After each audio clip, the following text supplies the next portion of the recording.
தேவனுக்கே மகிமை உண்டாவதாக. இந்த புதிய நாளிலும் கர்த்தர் உங்களுக்கு அருளும் ஆறுதலின் மன்னா. உன் தவறுகளால் நீ விலகினாலும் என் கிருபையும் அழைப்பும் ஒருபோதும் மாறாது. என்னிடம் திரும்பி வா, உன்னை மீண்டும் உயர்த்துவேன். ரோமர் 11:29.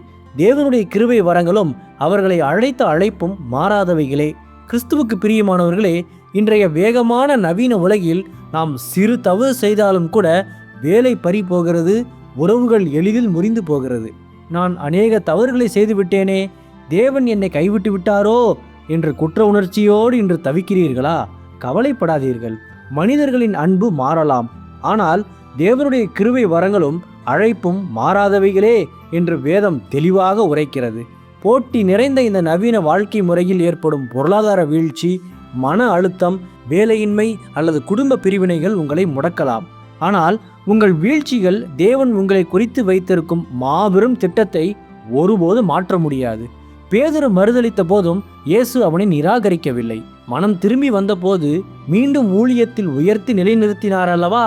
அதுபோல நீங்கள் எவ்வளவு தூரம் விலகி சென்றிருந்தாலும் தேவனுடைய மாறாத கிருபை உங்களை அரவணைக்க காத்திருக்கிறது.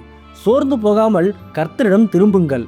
உங்களை வாட்டும் போராட்டங்கள் யாவும் இன்றே மாறி போகும்.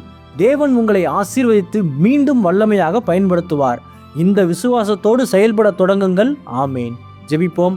என் அன்புள்ள பரிசுத்த பரலோக பிதாவே, இந்த புதிய நாளுக்காக உமக்கு ஸ்தோத்திரம். ஒருபோதும் மாறாத கர்த்தாவே, உமது மாறாத கிருபையால் அரவணைத்து மீண்டும் உமது அழைப்பிற்குள் என்னை நிலைநிறுத்தி ஆசீர்வதியும். இன்று பிறந்த நாள், திருமண நாள் கொண்டாடும் உமது பிள்ளைகளின் இந்த புதிய ஆண்டை உமது நன்மை கிருபையால் முடிசூட்டி ஆசீர்வதியும். பிதாவே, இயேசுவின் வருகையில் நான் அவரோடு எடுத்துக்கொள்ளப்படும்படி என்னை தகுதிப்படுத்தும், தயார்படுத்தும். இயேசுவின் நாமத்தில் ஜெபிக்கிறேன் எங்கள் நல்ல பிதாவே. ஆமேன். மாரநாதா.